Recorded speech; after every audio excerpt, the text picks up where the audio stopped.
Study Session 9. John Duns Scotus. Introduction. In this lecture, you will learn about John Duns Scotus, who stands out to be one of the most penetrating and influential figures of the medieval and scholastic age. He is best known for the originality of his philosophical systems, one which is neither Aristotelian nor Augustinian. In his system, Duns Scotus sought to overcome the contradiction between Augustinianism and Aristotelianism, in order to reach a philosophical synthesis capable of reconciling the valid points of Aristotelianism and Augustinianism. Learning outcomes. When you have studied this session, you should be able to state the three main sources of John Scotus' thoughts. Describe the original contributions made by John Scotus to metaphysics. State the principal theme of John Scotus' metaphysics.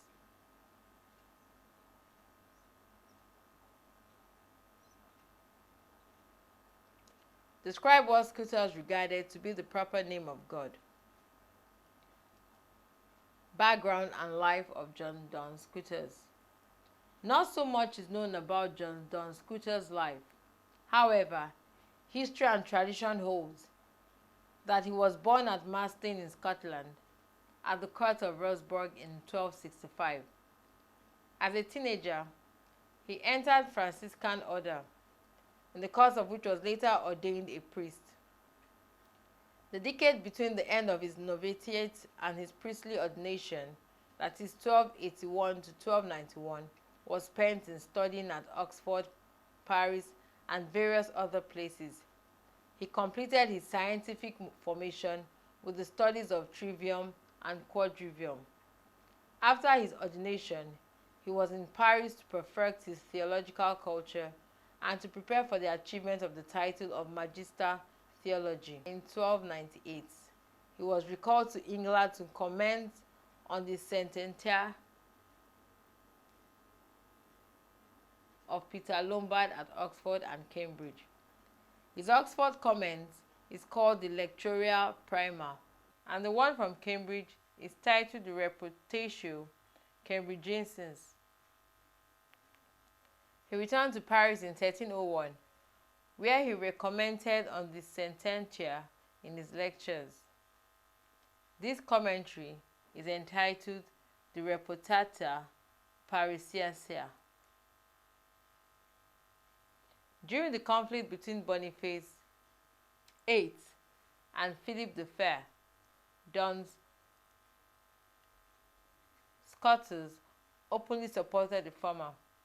As a provocative reprisal, the king forcefully interrupted his teachings by ordering his return to England, where he taught at Oxford from 1303 to 1304. In 1308, after a brief visit in Paris, he was invited by his superiors to the Franciscan Studorium in Cologne. A few months after his arrival in 1308, he died at the age of 43. Irrespective of the brevity of his life, Duns Scotus' literary production was prodigious. This production includes 26 volumes in the famous Vives edition, in which majority are the commentaries on Aristotle and Peter Lombard. His principal work, the Opus Ausoniensis, takes up 14 volumes in the Vives edition. The Opus Ausoniensis is Scotus' definitive masterpiece, although not the immediate fruit of his teaching. It is a systematic work which Duns Scotus slowly composed and organized by a collection of the best of his lectures that prove his vitality of thought. Due to his early and unexpected death, Scotus left the work incomplete. The work was completed by his disciples, who, instead of publishing the manuscript of their master with his missing and incomplete parts, attempted to present the work in its complete and perfect form. The sources of Scotus' thoughts. Three main sources influenced Scotus' thoughts: the Augustinian Franciscan school, the Aristotelian school of Albert and the Great and Thomas Aquinas, and the school of Avicenna.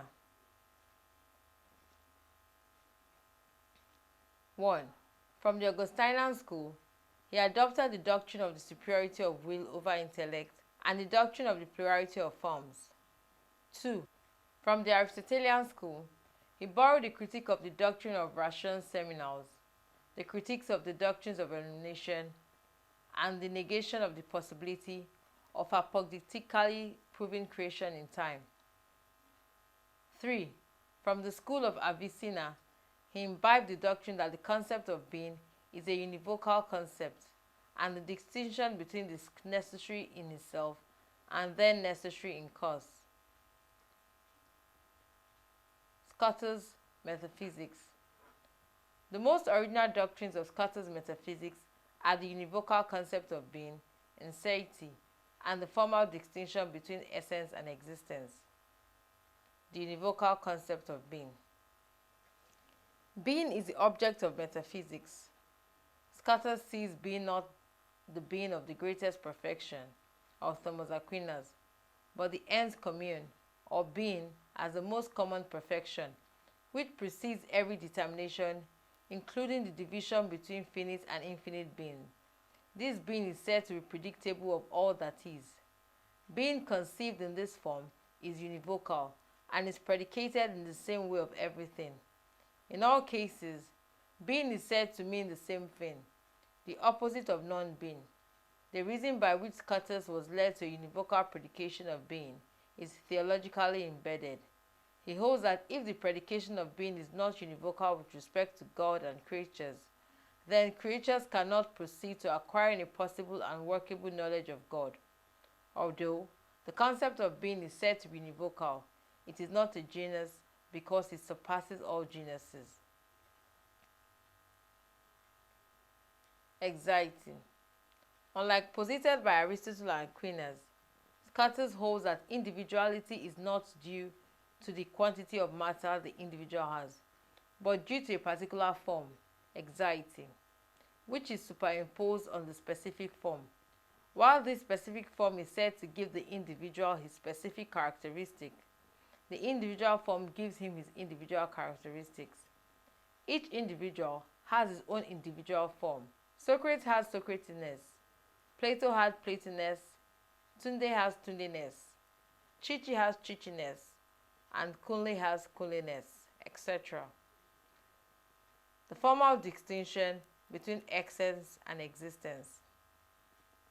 Duns Scotus does not see any real distinction between essence and existence, in the like of Thomas Aquinas, but only a formal distinction.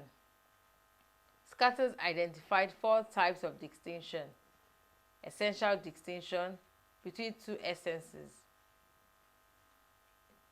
dog and cat; real distinction between 2 separable things, soul and body; formal distinction between 2 aspects of the same thing which are defined in a different way, divine attributes; modal distinction between the modes of the same quality or perfection, finite and infinite. Scotus on the existence and nature of God. The principal theme of Duns Scotus' metaphysics, as in many other philosophers, is on the nature of God. This was no different like in Aristotle, who is considered to be the father of metaphysics. Scotus does not exclude the possibility of proving the existence of God a priori. Rather, he holds that Anselm's ontological argument does not have probative value, but only persuasive value. Neither does he consider Aristotle's argument of movement conclusive because, in his judgment, the way of movement can at the most indicate a first motor, but it does not demonstrate that the first motor must be infinite, while the philosophical concept of God is that of an infinite being. For Scotus, the only valid proof is based on causality.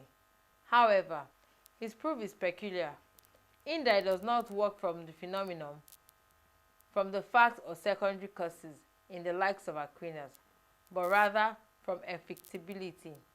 Therefore, in his initial proposition is not that in the world there is something produced or caused, but rather there is something which can be produced. As argued by Scotus, whatever can be produced cannot produce itself, much less can it be produced by nothingness. Thus, it must be produced by another, and since one cannot regress to the infinite, one must reach a prime cause.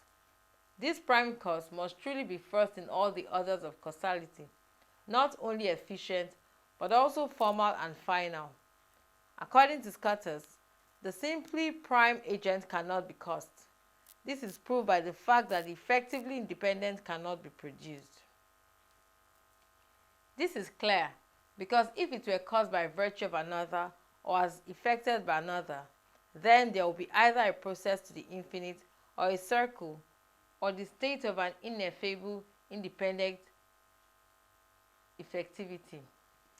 That is, the prime consequence is proved that if it is ineffectible, then it cannot be finalized, because the final cause only causes because the cause metaphorically moves the efficient cause to react.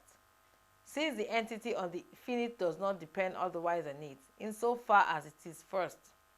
Now, nothing is a cause for itself, except because what is caused, essentially, depends on it insofar as it is first. The other two consequences, that if it is ineffectible, then it cannot be made material or formed, are proved together, because whatever is not the intrinsic cause of something is not an intrinsic cause either. Because of the causality of the intrinsic cause means perfection without imperfection, while the causality of the intrinsic cause necessarily means an annexed imperfection. And because the intrinsic cause is part of the cause, therefore, the reason for the extrinsic cause is naturally before the reason of the intrinsic cause. Therefore, in negating the former, one negates the latter. Duns Scotus believes that we can attribute innumerable names to God. However, the proper one, that which belongs only to him, which thus best qualifies him with respect to other beings, is the name of infinite being in act. In fact, we can reach many concepts proper to God which do not belong to creatures, such as the concepts of all the simple perfections in the highest grade. The most perfect concept, the one in which we know God perfectly through almost a description, is had by conceiving all simple perfections in their greatest grade. Nevertheless, a concept both the most perfect and the most simple possible to us is the concept of the infinite being. This is more simple than the concept of a good being or a true being, or of any other similar concept, because infinite is not an utmost attribute or passion of being, of he of who it is predicated, but it expresses the intrinsic way of being of that entity. Hence, when I say infinite being, I do not have a concept derived almost accidentally from the subject or from passion, but a concept pertinent in itself to the subject, which exists in a determined level of perfection, that is, the level of infinity. In addition to being infinite in the order of being, Scotus holds that God is also infinite in the orders of knowledge and will. Hence, infinity in the order of will means that God is supremely free, and hence that his will is not necessitated or subordinated to knowledge. Therefore, Scotus hold that not even the eternal ideas place a limit on divine freedom. Hence, contrary to Thomas Aquinas, who holds that the order of creation and moral precepts given by God to man depend primarily on divine wisdom, Scotus states that these depend directly on divine will. This follows that if it is true that the universe has a rational order and answers to certain and necessary rules, then these laws and this rationality are the result of a preceding choice, whose foundation consists only in God's omnipotent will. Even the principle of good is not a rule or norm of this absolute will.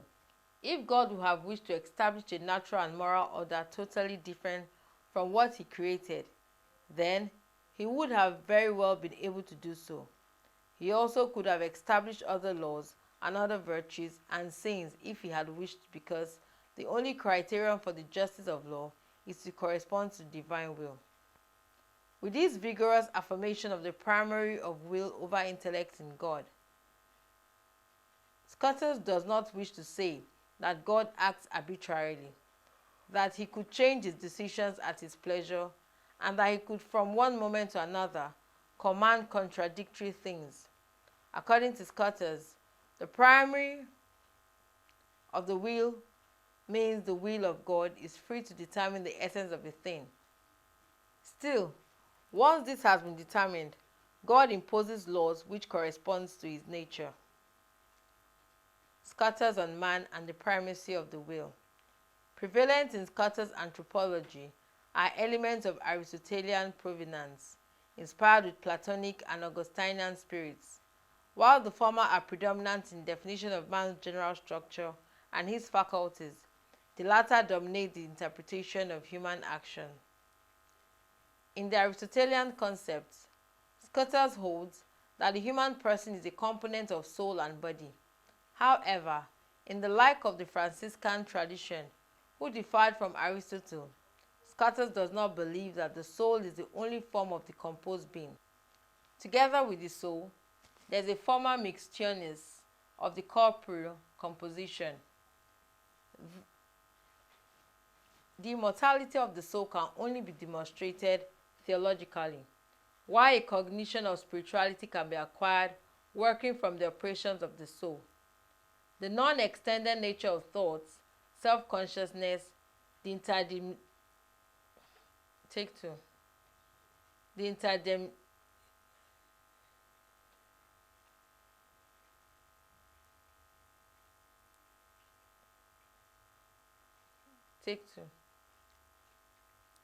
indetermination of the intellect, and above all, the structural indetermination of the will are the most decisive arguments of the spirituality of the soul. As for Aristotle, Scotus holds that the intellect and the will are the main faculties or potencies of the soul. However, he refutes the thesis defining the two potencies as accidents of the soul. He resolved the question by applying the principle of formal distinction. Intellect and will make up one thing together with the soul, although they are formally distinct from each other. The same is not true for the will or the appetite for good.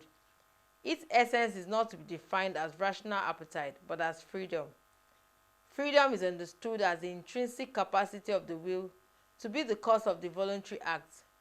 Every act either proceeds from nature and is thus necessary and obligatory, or it proceeds from the will and is hence free. Nature and will are two great forces which divide between them the kingdom of being. Only in God do they coincide. In all other cases, they are distinct. Man's will is free regarding all particular goods for which the relation with the absolute good is not necessary. There is no necessary bond between the absolute and infinite good, and any finite and particular good. In this way, Scotus expresses the thesis of the primacy of will with respect to the intellect.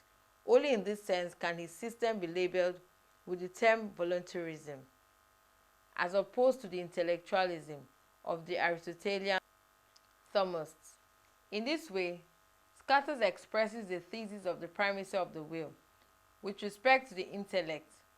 Only in this sense can his system be labeled with the term voluntarism, as opposed to the intellectualism of the Aristotelian Thomists. Scotus' primacy of the will over the intellect is fundamentally motivated by three fundamental premises. 1.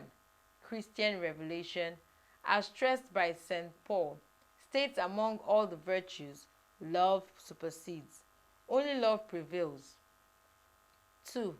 In the tradition of faith, as posited by St. Augustine, strong emphasis has always been given to the concept of free will, which is the foundation of merit and demerits. 3. Scotus considers the experience of human will placed in a concrete situation, an experience interpreted in light of the preceding principles. Thus, Scotus rejects the Thomistic position of making will a rational appetite, through which nothing is willed if it is not first known. The Thomistic orientation that places wisdom at the center of all human experience was also rejected, given that the intellect interest itself with the universal, while the will is conquered by the sphere of concrete and particular things, going beyond the intentions of Thomas Aquinas. Scatters reads into these theses their ultimate consequences. He does not see how they can be accepted without the negation of freedom. Should the intellect be a nature which under certain conditions offers a necessitated expression in the same vein, the will as a rational appetite is necessitated by the structure of the intellect, and hence freedom is lacking. In addition, the abstractness of intellective operations does not indicate a greater dignity. Scatter's ontological system gives more importance to the particular as opposed to the universal. On this thesis, the difference between Thomas and Scatter's is evident if taken to their ultimate consequences. A Christian philosopher determines clearly the ultimate end. This coincides with the essential and definite relation, accompanied by beatific enjoyment with the absolute God. For Aquinas, the encounter with God takes place in the beatific vision through the intellect elevated by supernatural light, with the resulting joyous participation of the will. On the contrary, Scatter's assents the will, not conceived as the potency of the soul, but as something formally distinct from the soul. This means of encounter with God. This encounter is of two free wills, one omnipotent, the other infinite. Like in Aquinas' beatific vision, which includes the participation of the will, so Scatter's voluntary encounter with God does not exclude the participation of the intellect. Nevertheless, Scatter stresses that there is no accidental mediation between the soul and God, and are structurally capable of union with God. Study session summary. In this study session, we learned that 1. John Scatter differed from his predecessors on a number of points. For instance, his rejection of the Thomistic position that puts a premium on the intellect over the will. 2. Most of Scatter's ideas were expressed in his metaphysics. 3. John Scatter borrowed thoughts like the doctrine of the will over intellect from the Augustinian school. And lastly, John Scatter gave serious considerations and contemplation to the question of God's existence. End of study session 9. Thank you for listening.